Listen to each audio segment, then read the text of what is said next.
Hi everybody, welcome to the webinar. My name is Mike Bambrick. So I'm going to be leading our session today. We're going to wait for about 1 minute before we start going through the materials, just to make sure any late joiners don't miss anything. While we're waiting, a couple of small things that are useful for you to know. One is we will be recording the session so that it's available for playback, so that if anybody misses or you want to go and share with colleagues later, you'll get a link to do that. The second thing is we will be open for questions towards the end of the session. So when we get to that point, we'll unmute everybody. And then if you want to ask a question, you will need to unmute your microphone as well. So I'll give you good warning of that when it's useful to do that. Okay. Last thing to say, just to let you know who we're,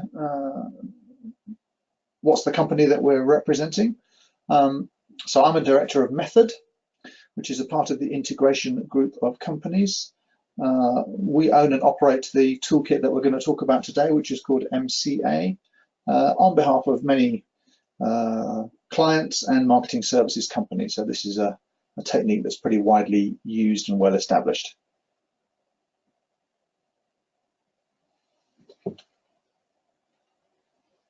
Okay, let's go ahead and start. I think we've got everybody that we were expecting. So the session topic today is how to reach your customers, your consumers, at the moments that matter most. And what we mean by that is how to understand where they are in their journey with you as a brand, and then which types of activities will be most useful to reach them at that moment in order to move them on to the next step of the journey. So it's really about understanding consumer journeys and then how you can leverage them most successfully. The challenge, of course, is universal. Almost every brand is spending a lot of time and energy and money and resources on understanding what is the consumer's path to purchase. And that is getting more complicated because the disruptive nature of the kinds of communication activities that are available now means it's much harder to plan and understand journeys in any linear kind of way. And it's extremely important to understand, therefore, for groups of people that have arrived at each stage of the journey, what might be the smartest thing to do for them next. So understanding that path of purchase first is really important. And then identifying which touch points or activities have the greatest influence on their decision making at each moment is critical. Otherwise you end up understanding the journey but then not actually really focusing on the right actions to move them forward. So that's what this is about.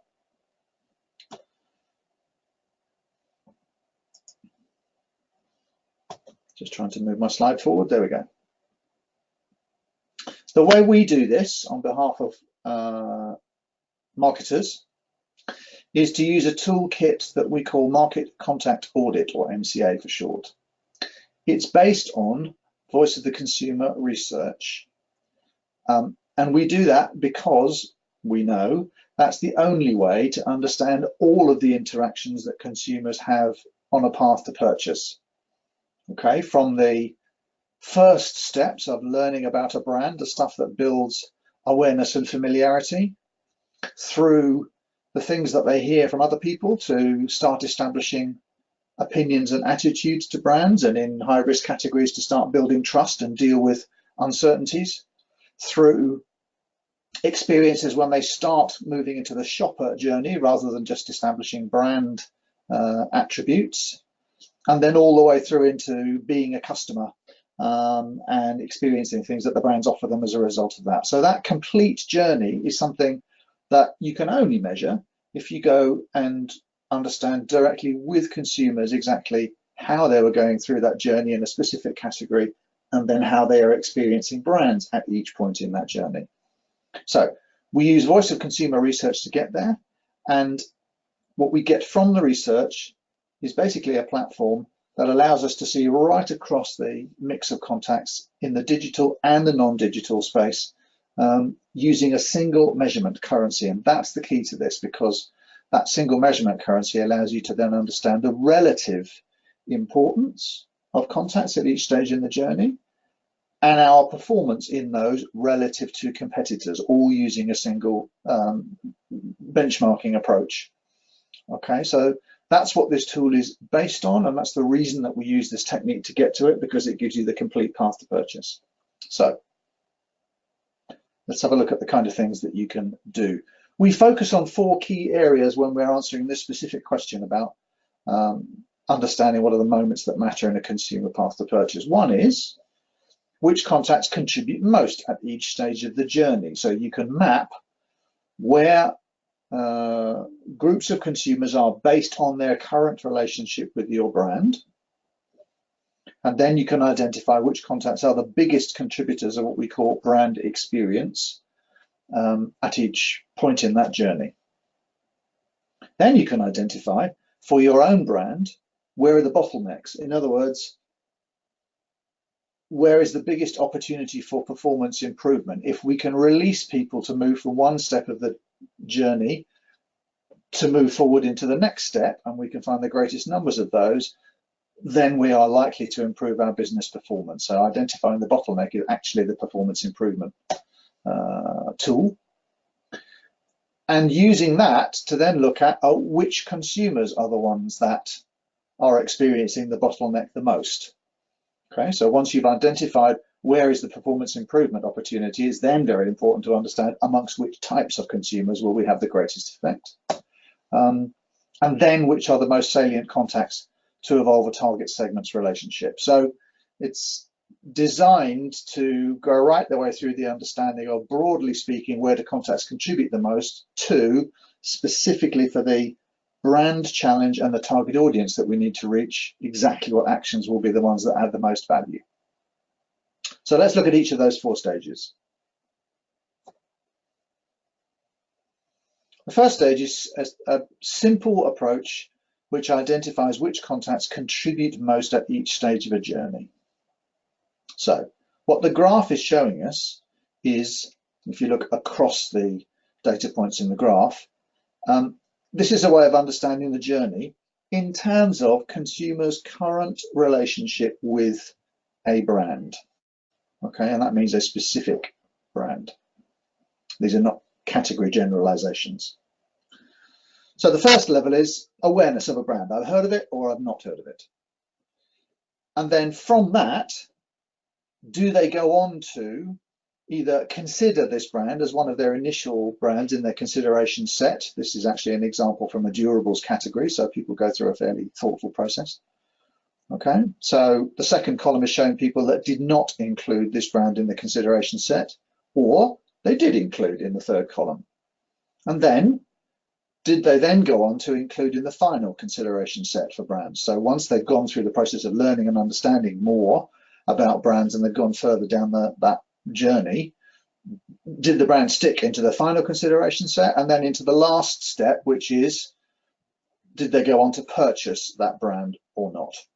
Okay, so you can, for any category, you can understand the journey that consumers are going through with a brand. And then you can see across all of the types of activities which ones contribute the most at each stage. So the lines across the graph are showing you the relative contribution of different types of activities at each stage in that journey. And you can see, for example, that there is a big jump between those people that do not consider the brand at the initial stage and those that do consider.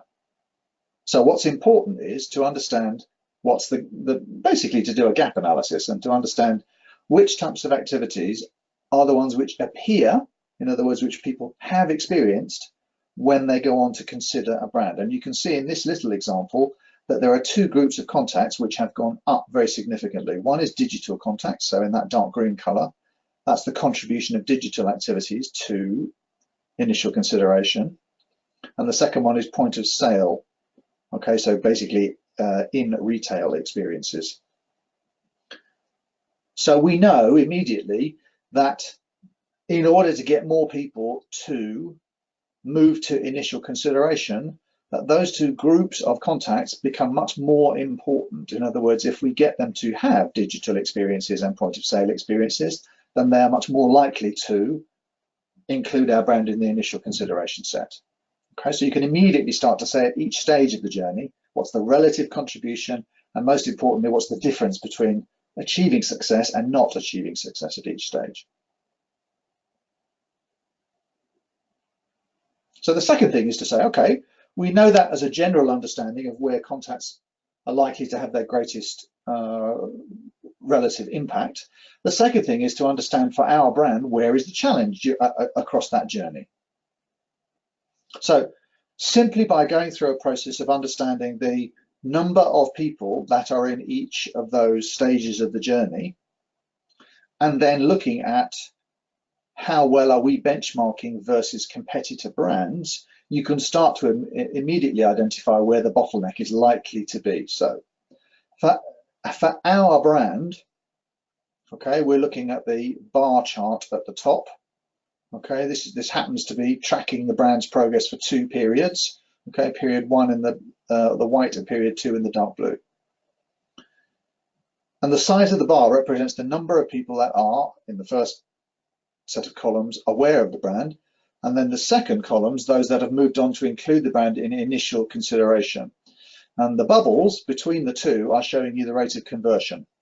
So of all those that are aware of the brand, what percentage are moving on to include us in initial consideration?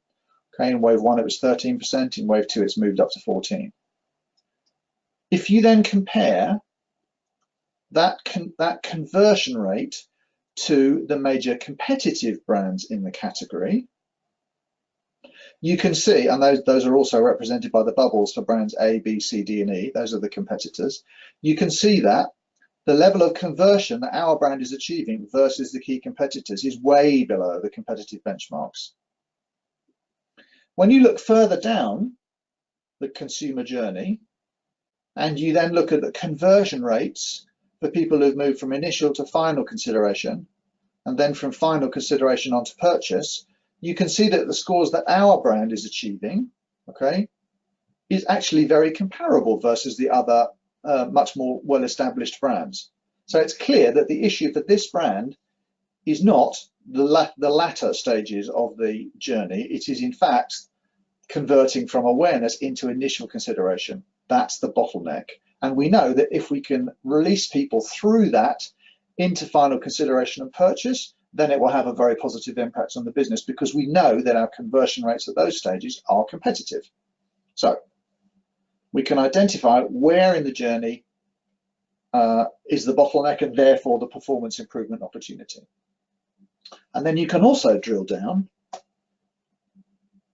to understand, okay, what amongst which consumers do we have the biggest performance improvement opportunity at that stage? So this is the same brand, but now we're looking at the rate of conversion from awareness to initial consideration, but broken down across different target demographics.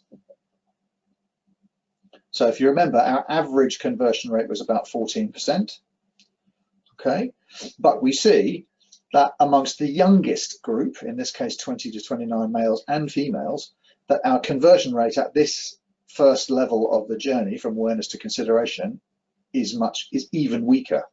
So our biggest performance improvement opportunity is amongst the youngest group, and you can see that our best performance at that stage is amongst older consumers. So this is clearly a brand that currently has a pretty old profile. Okay, and that is also true as you go further down the journey, although it flattens out to some degree. So it is also true, for example, that amongst the youngest consumers, once you've got them to initial consideration, the level of conversion to final consideration and purchase is quite good. Okay, so it's very clear that the opportunity for this brand is to focus on getting people to initial consideration, and that the biggest opportunity to improve is in the youngest consumers at that stage of the journey. So then the next thing to do is to understand, okay, for this particular brand, and in this case we're looking at a car brand, just to give you some context, which specific activities will deliver the largest hit, if you like, amongst those people without wasting too much. In other words, what we're looking for now is to identify contacts where the contribution of the brand experience they deliver to that specific audience is the largest. Okay, and we're doing that because that's a good way of making sure that the resources that we're spending are on things which are most efficient for that specific task. So what we did was to use the MCA dataset and look at the amount of brand experience that is being delivered by each contact. So the graph x-axis is basically showing you every contact or touch point or activity that we measured in the study. So things like seeing the car on the road, the showroom experience, seeing the TV ad, seeing the branding comparison websites, and so on. And the y-axis represents the amount of brand experience amongst people who are currently prospects for the brand. In other words, these are people that are already including us in the initial consideration set. So we have already got them that far, and comparing them to rejectors, those who are not including us in the initial consideration set. Remember, the task here is to identify the contacts that are most likely to reach out to rejectors, because that's the bottleneck that we have in our current journey. So what you can do is to find the contacts where the gap between those two lines is the smallest in relative terms, because then you know that you have a higher proportion of rejectors in the brand experience that you're delivering. Those are the people that we want to reach. So you can quickly identify the contacts that have the biggest gap. So these are probably least likely to be the ones that you would select for this particular part of the journey. Okay, because you can see that the amount of brand experience that they are achieving amongst prospects is way bigger than the amount that they are achieving amongst rejectors. So they're not very good at connecting with rejectors. And the contacts with the smallest gap, okay, are the ones where the proportion of what you're achieving is much greater among rejectors. So therefore, they are more likely to connect with those people. And in this example, what you see basically is that the role of mass media becomes very important, because the proportion of rejectors that you reach with those is much higher than the average. The role of sports sponsorship, in that case it's World Cup sponsorship, is much higher, and the role of display ads in a smartphone application, interestingly, also comes up. Whereas things like experiences through the dealer network and people searching online and taking a test drive are much less likely. So those are still important, of course, to get right once people get further down the journey, but they're not the things that you would focus on to release people at that initial stage of consideration. Okay, so it allows you to get right the way through from a broad understanding of where contacts have a role to where is the challenge that we need to get, what kind of people do we need to focus on to get that performance improvement, and then specifically which activities are the ones that will be most effective at reaching those. Okay, and all of that comes from the toolkit that we deliver called Market Contact Audit. So you'll see now why we describe this as a marketing performance tool. Okay, it comes from Voice of Consumer Research, but what it's doing is using Voice of Consumer Research to establish a standard universal currency of measurement called brand experience.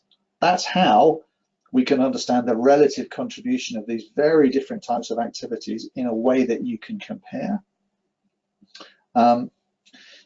It reads the complete consumer journey, so you can see everything from the first contacts that consumers have with brands, through whatever those experiences might be, all the way through to the purchase and the post-purchase experience. It's deliberately designed to give you that very big, broad helicopter view of all of the activities, and therefore to be able to set priorities across that journey. And it's something that we practiced a lot. So this is a tool that's been used where we've got data for more than 35,000 brands among, more than 2.5 million now consumers across many, many categories and countries and languages. So this is something that's well established, well practiced, well understood. So at this point, let me ask Lydia, our conference organizer, to unmute. And then if anybody has a question that they're interested to explore now, anything that I went through that is wasn't clear, or anything that they're thinking about in terms of could I apply this in any other situations, then please unmute your microphone and let me know who you are and what your question is.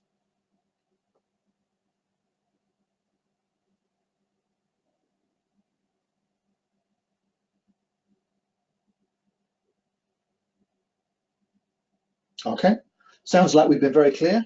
No questions to be responded to at this stage. If you're interested in a follow-up, then there are two email addresses at the bottom of this slide for the two people that will be very pleased to organise a short conference call with you to explore the specific questions that you might have, or to explore how this might be applied for the business situation and the business problem that you have. Okay, so please don't hesitate to get in touch. And to everyone that joined, thank you very much for listening. Goodbye.